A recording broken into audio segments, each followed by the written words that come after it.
함께 예배하는 모든 분들 가운데 이 말씀의 축복이 함께 하시기를 주님의 이름으로 축원합니다. 오늘 본문은 성전에 올라가는 노래로 표제가 붙어 있는 시편 120편 말씀부터 이 134편까지의 바로 시편 가운데 바로 13번째에 해당되는 바로 시편이 오늘 본문 132편입니다. 15편, 그러니까 성전에 올라가는 노래라는 표제가 붙은 시편 가운데 오늘 본문이 가장 긴 성경입니다.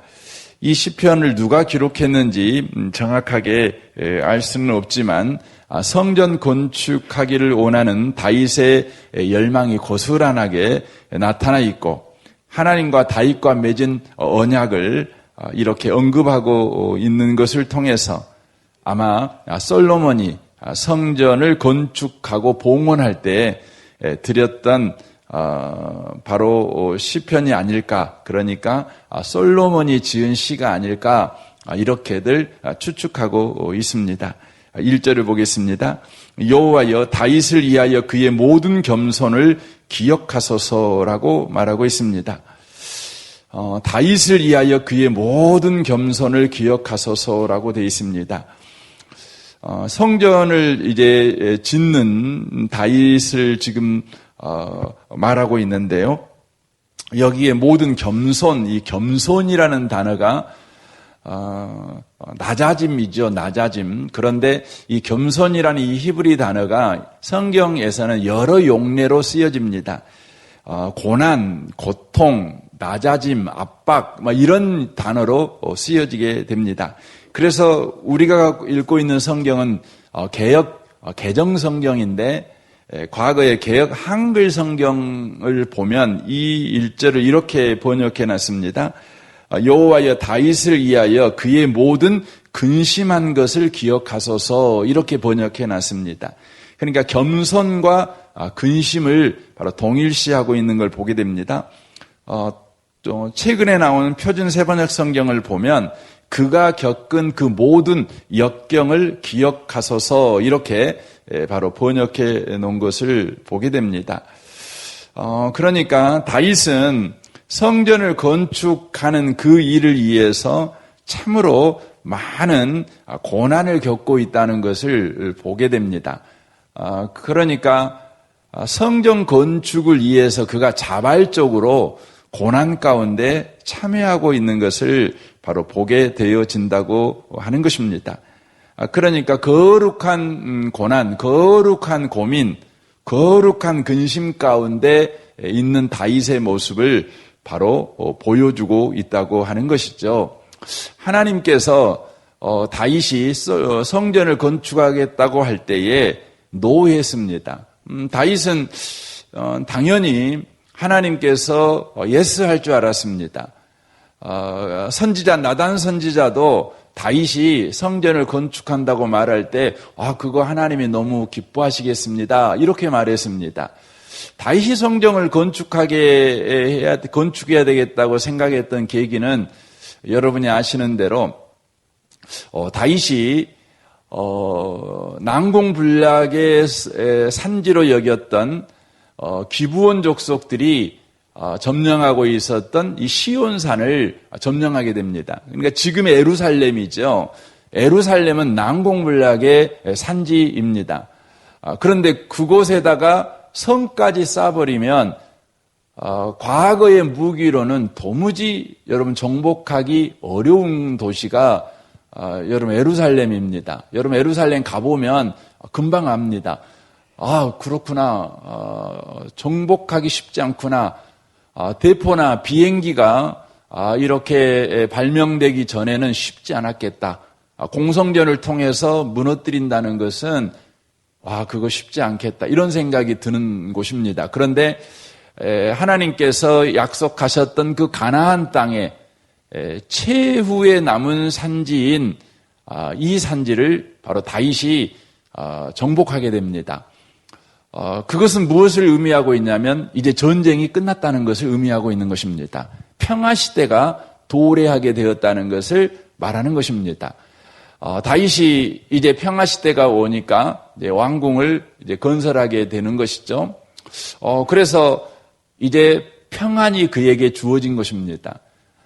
그런데 자신은 평안하게 있는데 언약궤가 있는 곳은 천막인 것이죠. 천막.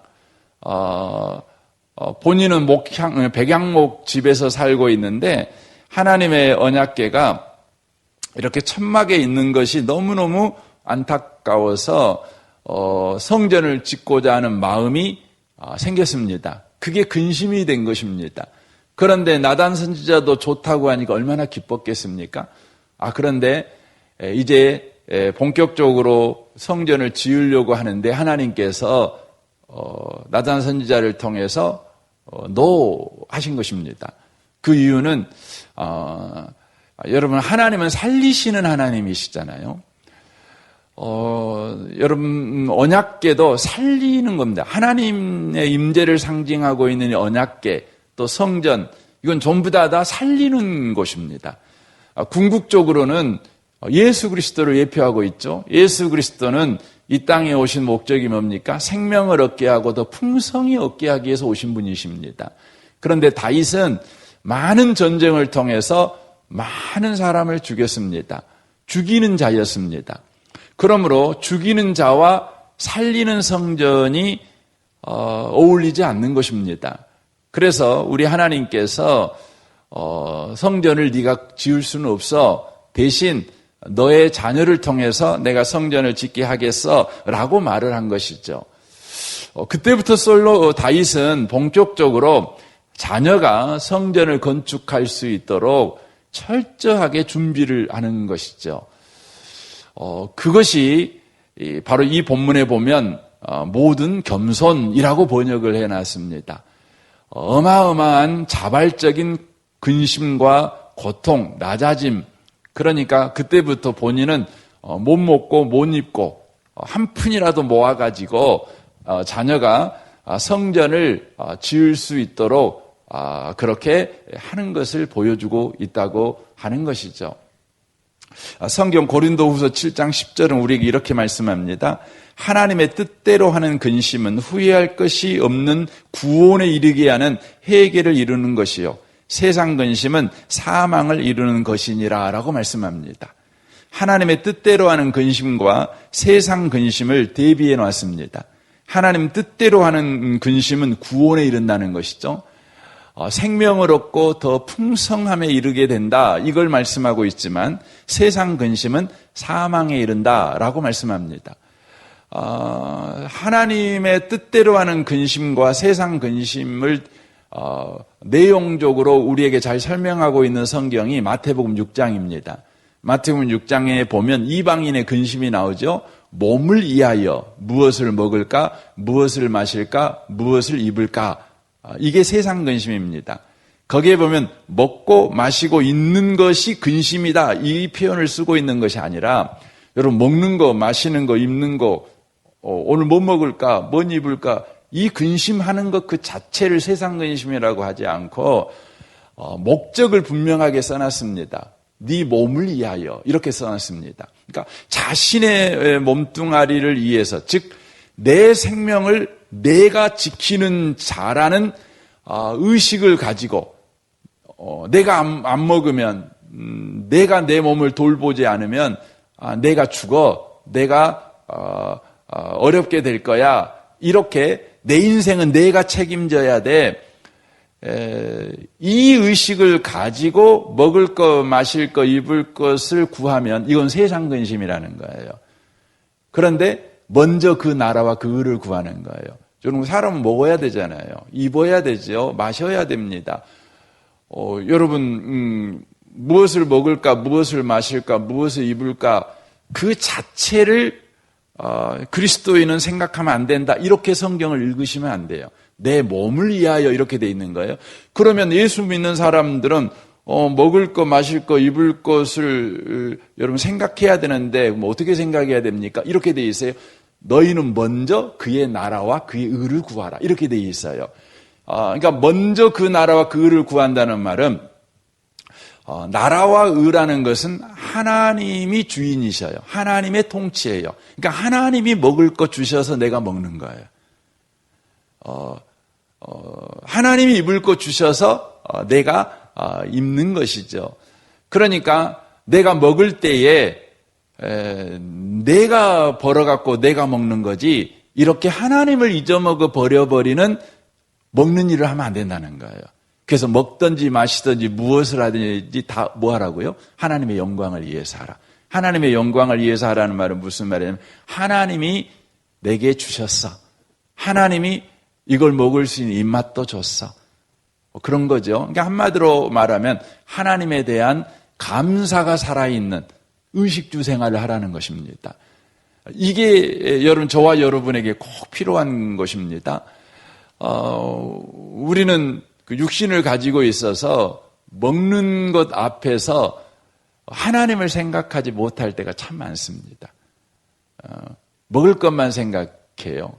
그래서 요즘 특별히 그러잖아요. 요즘 방송에서 보면 맨날 가르치는 게 뭐냐면, TV 아침 프로 보고 보면은요, 건강에 대한 이야기 쫙 나오는데, 요것 먹어야 사람이 건강하고 저것 먹어야 건강하고 계속해서 이런 것만 듣습니다. 그러니까 먹을 때에 우리가 뭔 생각하냐면, 의사가 이거 먹으면 좋다고 그랬어, 이거 생각하고 먹어요.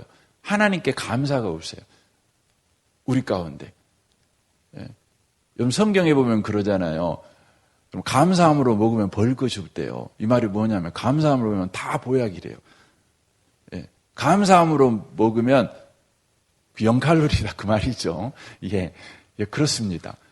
근데 우리는 먹을 때 그렇게 안 먹거든요. 하나님은 오늘도 저와 여러분이 하나님 뜻대로 하는 근심이 있기를 원합니다. 세상 근심이 있지 않기를 원합니다. 먼저 그 나라와 그 의를 구하는 그런 삶이 저와 여러분에게 있기를 원합니다. 다윗은 지금 돈을 모읍니다. 다윗은 막 백향목도 모읍니다. 또 설계하는 사람들도 모으고, 또 설계하는 사람들이 더 좋은 설계를 할 수 있도록 끊임없이 이렇게 교육도 시켜주고, 뭐 여러 가지 성전 건축에 관한 모든 일을 합니다. 그런데 그 모든 것 중심에 하나님이 계시는 겁니다. 저는 이 아침에 오신 복 있는 분들이 오늘 하루를 살아갈 때 하나님을 잊어먹어 버리지 않으시기를 주님의 이름으로 축원합니다.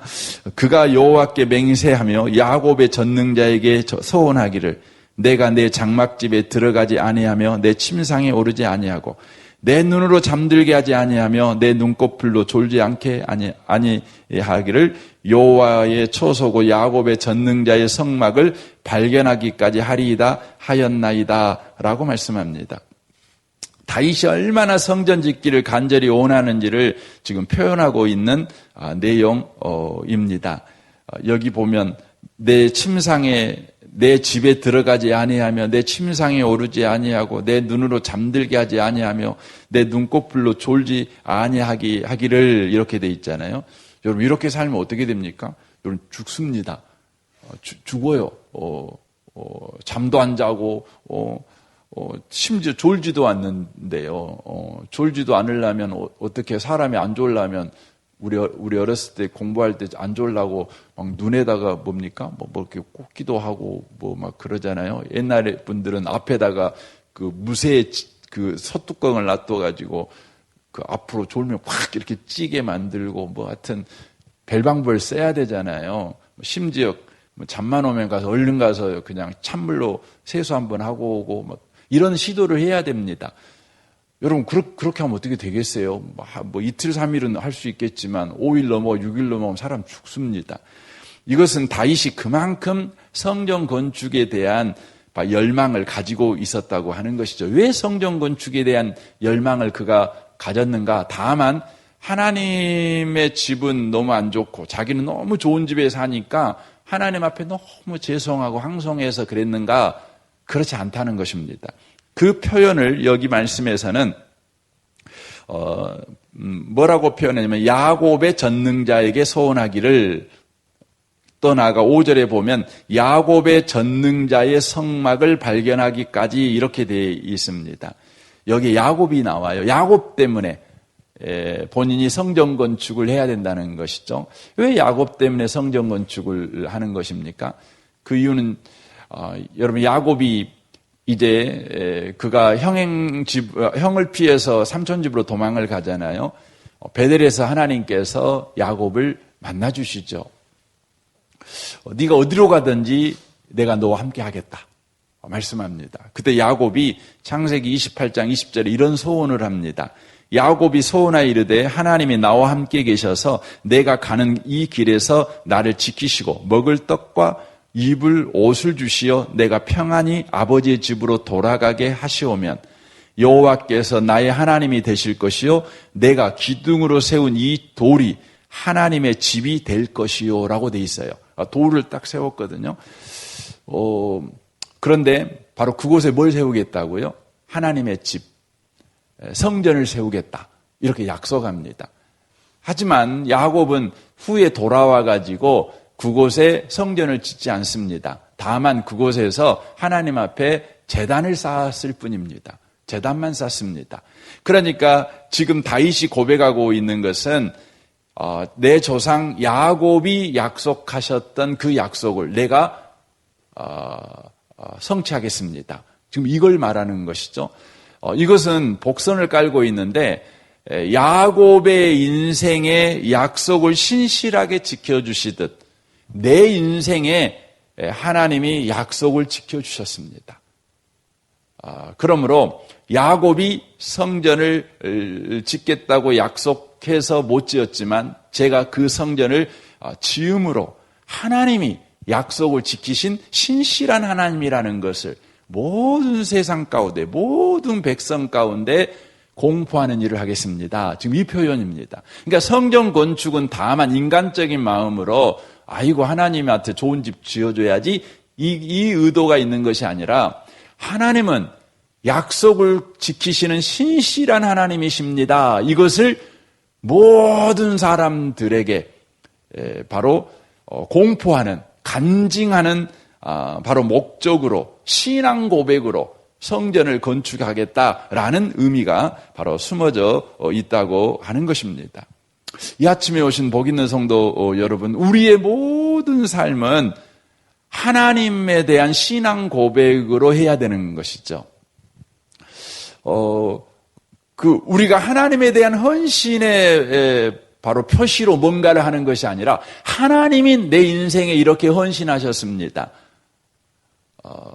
하나님의 헌신이 내 인생을 여기까지 만들었습니다라는 신앙 고백으로 우리는 헌금도 하고 예배 생활도 하고 전도 생활도 하고 다 하는 것이죠.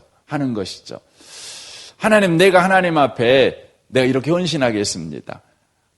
이 태도로 하나님 앞에 서는 게 아니라는 것입니다. 지금 다윗은 하나님께서 자기 인생 가운데 하신 그 일에 대해서 자신이 신앙 고백, 자신뿐만 아니라 모든 사람들이 함께 그 신앙 고백에 참여토록 하기 위해서 성전을 건축하는 것이죠. 그래서 여러분 성전을 드나들 때마다 뭘 기억해야 됩니까? 뭘 기억해야 되냐면 하나님이 우리 가운데 행하신 큰 구원을 기억하며 성전을 드나들어야 되는 겁니다. 그래서 11절에 이렇게 되어 있습니다. 여호와께서 다윗에게 성실히 맹세하셨으니 변하지 아니하실지라 이르시기를 내 몸의 소생을 내 왕위에 둘지라 내 자손이 내 언약과 그들에게 교훈하는 내 증거를 지킬진대 그들의 후손도 영원히 내 왕위에 앉으리라 하셨도다라고 되어 있습니다. 그러니까 다윗이 왜 성전 건축을 하는지를 우리 주님이 아시죠? 그걸 너무 기뻐하셨어요. 네가 너에게 베푼 하나님의 은혜를 잊지 아니하고 이 은혜를 모든 백성과 함께 기억하기 위해서 네가 성전 건축을 하는구나. 내가 너의 왕위를 네 후손에게 대대로 물려주겠다. 그리고 네 후손들이 너와 똑같이 하나님을 기억한다면 바로 여기에 되죠. 내 언약과 그들에게 교훈한 내 증거를 지킨다면 그들의 후손도 영원히 내 왕위에 앉아 있게 될 것이다. 이렇게 말씀합니다. 거기에 나온 내 언약과 그들에게 교훈한 증거, 이게 뭡니까? 이게 뭡니까? 이게 바로 하나님을 기억하는 거예요. 하나님을 기억하는 거예요. 이게 중요한 것입니다. 하나님을 기억하는 거예요. 우리 이번 주일날 설교했던 그 설교의 내용이죠. 결론적으로 말씀드렸던 거죠. 하나님의 승리에 참여하는, 동참하는 방식이 뭡니까? 하나님을 기억하는 거예요. 하나님의 말씀을 주야로 묵상하고 그 안에 기록된 대로 다 지켜 행하는 것이죠. 여러분과 제가 여호수아 1장 5절부터 성경을 읽죠. 너의 평생에 너를 능히 당할 자 없으니 내가 모세와 함께 있었던 것이 너와 함께 있을 것이라. 내가 너를 떠나지 아니하고 버리지 아니하리니 너는 마음을 담대히 하고 극히 담대히 하여 나의 종 모세가 네게 명한 율법을 다 지켜 행하고 좌로나 우로나 치우치지 말라. 앞에 말씀은 너무 좋은데 뒤로 가면 부담스러워요. 뭐냐면 모세를 통해 너에게 준 말씀을 다 지켜 행하고 이렇게 말씀해요. 그 말은 그 성경에 나와 있는 613조에 하라 하지 말라는 언약을 다 지켜라 이 말씀으로 들리거든요. 그런데 그 말씀의 핵심이 뭡니까? 여러분 율법을 왜 주셨어요? 율법을 주신 건 그걸 지켜라로 주신 것이 아니라 그것의 핵심은 여호와를 기억하는 거예요. 하나님을 기억하는 거예요. 그래서 신명기 8장에서 하나님이 율법을 주신 목적을 분명히 말씀하셔요. 광야 40년 동안 낮추시기도 하고 높이시기도 하셨는데 그 이유가 뭐냐면 사람이 떡으로만 사는 것이 아니고 하나님 입에서 나오는 모든 말씀으로 산다. 그랬어요. 하나님 말씀으로 산다. 그러면 그 말씀이 뭡니까? 8장 18절에 말씀하고 있어요. 내 하나님 여호와를 기억하라.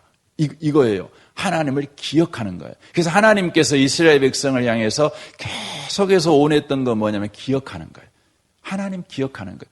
그래서 여러분과 제가 율법 지키며 살아야 돼요. 그런데 지키며 사는 것보다 더 중요한 건 뭐냐면 지킬 때도 하나님을 생각하는 거예요. 못 지켰어요? 그때도 뭘 생각하는 거예요? 하나님을 생각하는 거예요. 그래서 우리는 지키나 안 지키나 하나님을 생각하는 거예요. 예수를 생각하는 거예요. 그게 뭡니까? 우리 입에서 말씀을 주야로 묵상하고 그 말씀을 지키는 삶을 살아가는 것입니다. 그래서 지금 하나님께서 다윗에게 지금 말씀하고 있는 것이죠. 네가 하나님을 기억하기 위해서 성전을 지었는데 네 후손들도 이 성전에 드나들 때마다 하나님을 기억한다면 너의 왕위가 견고한 것 같이 네 후손의 왕위도 영원하게 될 것이다. 이렇게 약속하는 것입니다.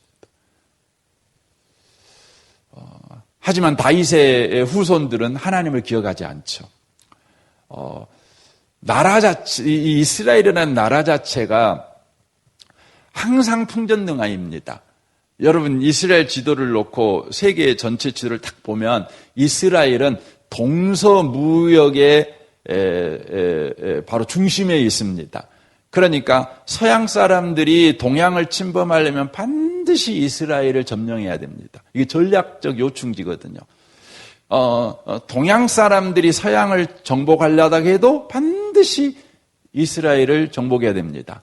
혹은 동양에 있는 사람들이 아프리카를 공격하려고 해도 반드시 여러분 예루살렘, 이스라엘을 지나가야 합니다. 그러니까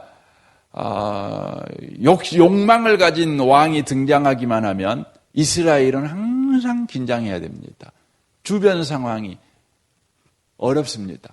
항상 어렵습니다.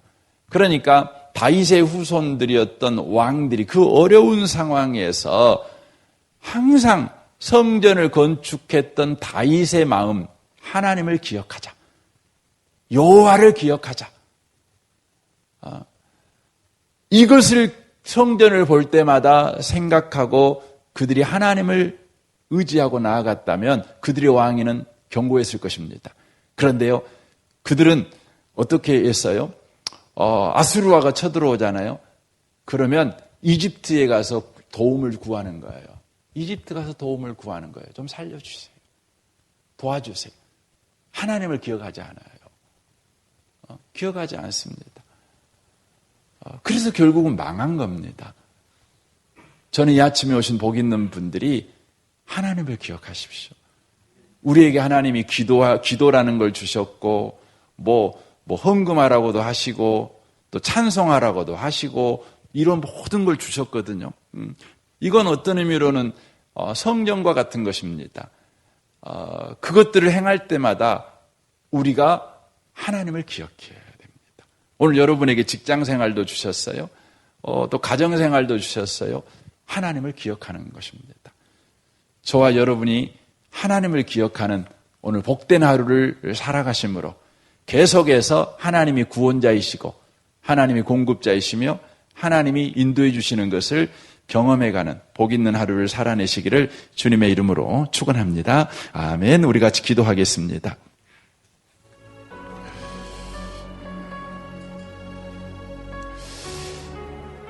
오늘 말씀을 우리 생각하면서 주님 여호와를 기억하는 자 되게 하여 주옵소서. 하나님을 잊어먹어 버리지 않게 하시옵소서. 다윗이 하나님을 기억하기 위해서 성전을 건축하였듯 하나님의 은혜를 잊어먹어 버리지 않는 우리가 되게 하시고 그런 은혜로 오늘도 살아내게 하여 주옵소서. 우리 성도들을 위해서 여러분 또한 중보해 주시고 오늘 수요 예배가 있습니다. 우리 수요 예배를 위해서 기도해 주십시오. 우리 미래 세대의 청소년부를 위해서 기도해 주십시오. 특별히 우리 섬기는 우리 김영택 전사님의 육신의 건강과 영적 충만함을 위해서 여러분 기도해 주십시오.